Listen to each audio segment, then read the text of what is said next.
Hello everyone, welcome back. बहुत बढ़िया सी एक सुबह की शुरुआत करते हुए मुझे बड़ी खुशी हो रही है कि आज मैं मथुरा की पावन नगरी में घूम रहा हूँ और अभी सुबह के 9 बज रहे हैं और मैंने जो अपनी आइटनरी में सबसे पहला जो चूज़ किया है वो है मैं कृष्ण जन्मभूमि पे आया हूँ।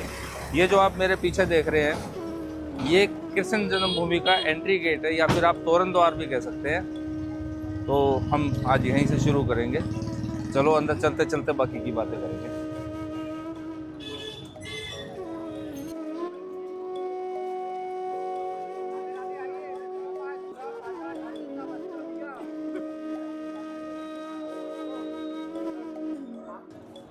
तो भाई राधे राधे से शुरुआत करते हुए मैं आपको कुछ एक चीज़ें बता दूं यहाँ की।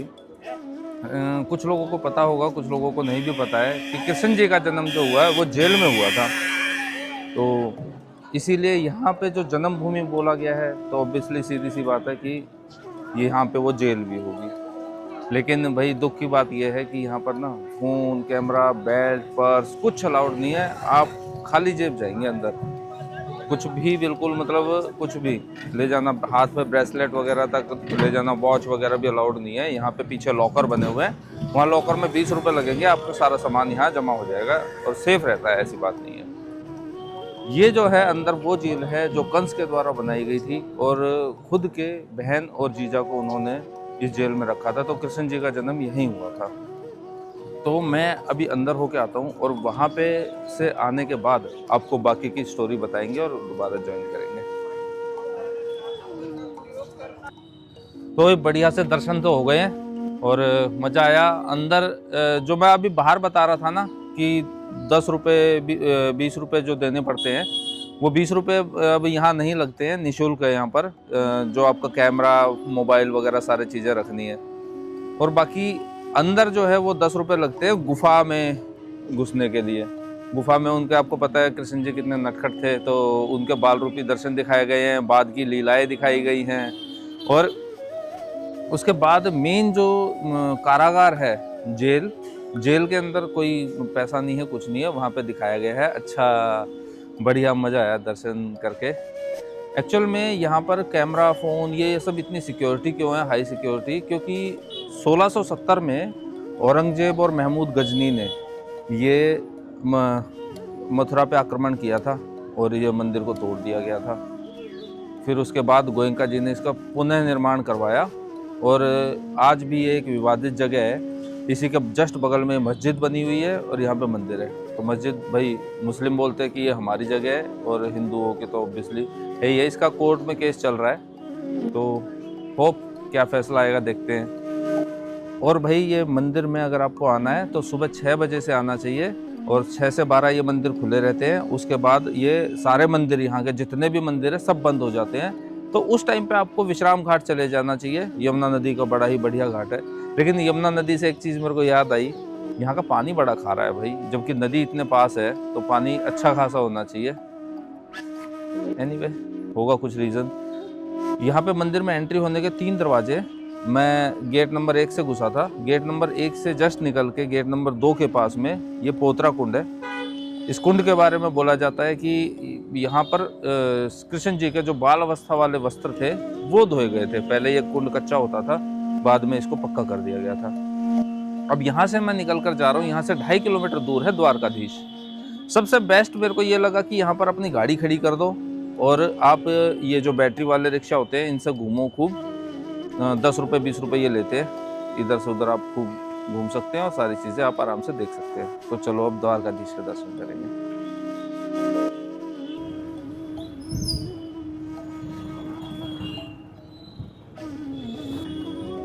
तो भाई द्वारकाधीश जाने के लिए ना आप बैटरी वाला रिक्शा मत लेना, क्योंकि बैटरी वाले रिक्शे जो है ना वो आपको 1-1.25 किलोमीटर पहले ही छोड़ देंगे। ये जो पाँव से चलाने वाला रिक्शा है ना, ये सही है, ये बिल्कुल मंदिर के गेट पे छोड़ेंगे।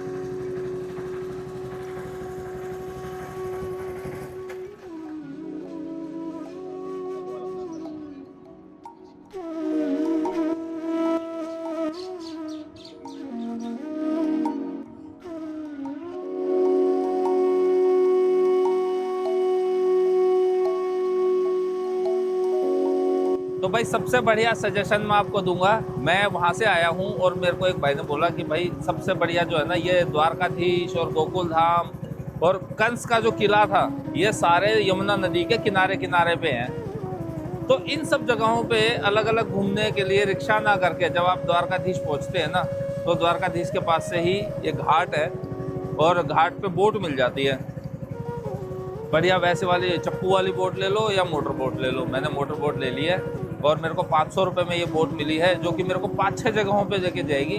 तो चॉइस मेरी है कि मैं कहाँ कहाँ जाना चाहता हूँ। और जब तक आप अंदर, जैसे घाट पे द्वारकाधीश पे बोट लग जाएगी, तो घाट पे जब आप दर्शन करने अंदर जाएंगे बोट ये वहाँ पर खड़ी रहेगी, आप पेमेंट वगैरह इनको बाद में करो। और मैंने जाना तो एक जगह और भी था, वो रूपा, फेमस रूपा कचौड़ी वाला, लेकिन उनके घर में किसी की डेथ हो गई है तो 5-6 दिन से जो है ना उनकी शॉप बंद है। बढ़िया मज़ा आ रहा है यमुना के घाट पे दर्शन करते हुए, चलते हैं आगे की तरफ।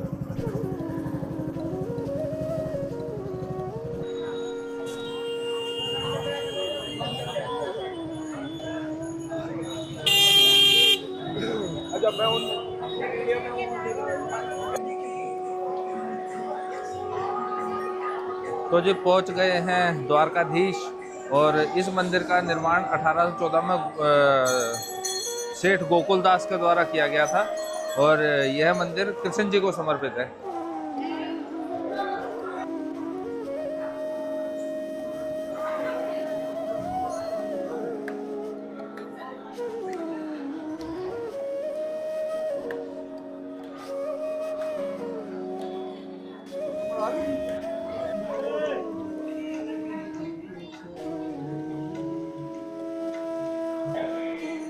भाई उतनी साफ सफाई यहाँ पे इस मंदिर में तो नहीं है जितनी कृष्ण जन्मभूमि में थी, और फिर भी ठीक है।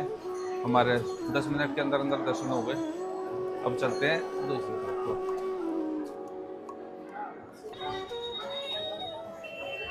तो जो मथुरा है और कचौड़ी नहीं खाई तो क्या खाया।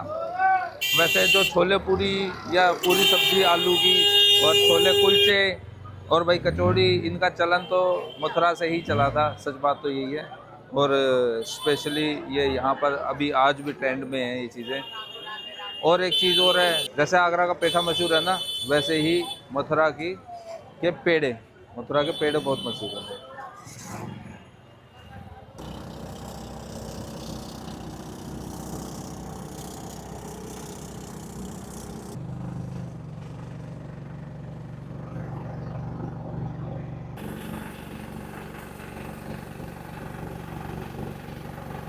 वाला सर मेन घाट है, विश्राम घाट है। मामा कंस कुमार के भगवान ने यह विश्राम किया है। यमुना जी की आरती इधर ही होती है विश्राम घाट।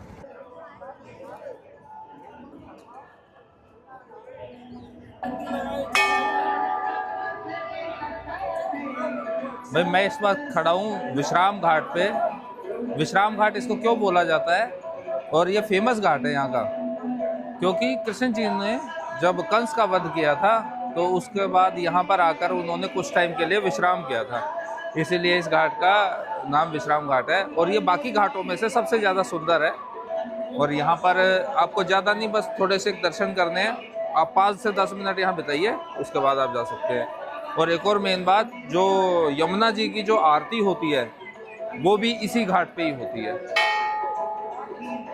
विश्राम घाट से सिर्फ 50 मीटर की दूरी पे ये जो बनी हुई है गुम्बद टाइप का आप देख रहे हैं, ये कंस की समाधि है यहाँ पर।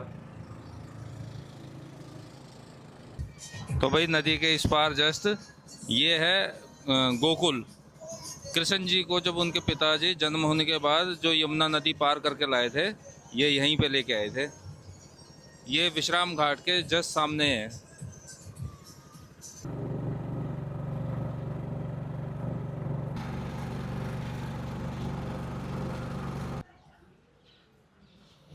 तो भाई कंस के किले के एंट्री गेट पे पहुंच गए और इस पे जैसे ही चढ़ने लगते हैं, ये चिंताहरण महादेव जी का मंदिर है यहाँ पर, इसकी यही पहचान है। तो चलो किले के ऊपर चलते हैं अब। तो भाई वैसे तो ये भी एक टूरिस्ट स्पॉट है, लेकिन मेंटेनेंस वगैरह के नाम पे कुछ भी नहीं है ना, यहाँ की गवर्नमेंट का कोई ध्यान है इस तरफ को, और ना ही एएसआई कुछ काम कर रहे हैं।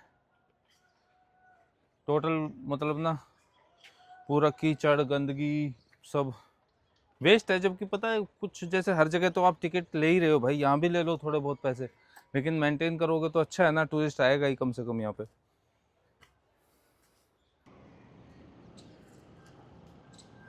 भाई यमुना नदी के किनारे बसा हुआ ये किला, वैसे तो ये 4 मंजिला हुआ करता था, लेकिन ये टाइम के चलते ये पूरा ध्वस्त हो गया था, और इसका भी नामो निशान मिटाने की औरंगजेब ने पूरी कोशिश की, लेकिन फिर बाद में नई सरकारों के चलते इसको रिकंस्ट्रक्ट किया गया, और अभी ऊपर के फ्लोर दिखते हैं। ये मैं अभी इसकी छत पे हूँ, 4 फ्लोर इसके ज़मीन के नीचे हैं, जबकि अभी मुझे पता लगा कि वहाँ मेंटेनेंस का काम चल रहा है और लगेंगे 2-3 साल, लेकिन नीचे जो है ना फिर लोगों के लिए खोल दिया जाएगा, क्योंकि नीचे का जो किला है ना वो पूरा टीले में तब्दील हो चुका है, कुछ चीज़ें उसकी निकाली जा रही हैं। और मेरे जस्ट ये सामने ये कंस की अदालत हुआ करती थी, यहीं से उसने अपने भाई वो जीजा और बहन को कारागार की सज़ा सुनाई थी। अब थोड़ी सी अगर किसी को कन्फ्यूज़न हो तो मैं ये बात क्लियर कर दूं कि उसको कंस ने कारागार की सज़ा क्यों दी थी, कृष्ण जी का जन्म जेल में क्यों हुआ था, क्योंकि जो कृष्ण जी की माँ थी उनसे उसको खतरा था, भविष्यवाणी हुई थी कि आपके पुत्रों में से जो उनको पुत्र होंगे, आप मतलब आपका भांजा ही आपको मारेगा। तो उसको ये डर लग गया कि मेरा भांजा ही मुझे मारेगा, तो मैं उन भांजों को पैदा होते ही मार दूंगा। तो उनके 9 पुत्र हुए, 8 को तो उन्होंने पैदा होते ही मार दिया, ये 9वें पुत्र को वो मार नहीं पाए थे, क्योंकि जब कृष्ण जी का जन्म हुआ ना तो जेल के जितने पहरेदार थे सब अपनी नींद में चले गए थे, और चुपचाप जेल के सारे दरवाजे खुल गए, और उनके पिताजी पालकी में लेके और ये नदी पार करके उस तरफ गोकुल में छोड़ के आ गए थे उनको। हाँ, यही थी स्टोरी भैया आज की, और अब मैं निकल चलता हूँ बरसाने की तरफ को। आज का मथुरा का मेरा टूर यहीं ख़त्म होता है। अगली जो आपको वीडियो देखने को मिलेगी वो बरसाना, और फिर नेक्स्ट हमारा कल का दिन होगा वृंदावन के अंदर। होप आपने वीडियो को एंजॉय किया होगा। मिलते हैं आपसे इसी तरह के नेक्स्ट वीडियो में। सी यू सून।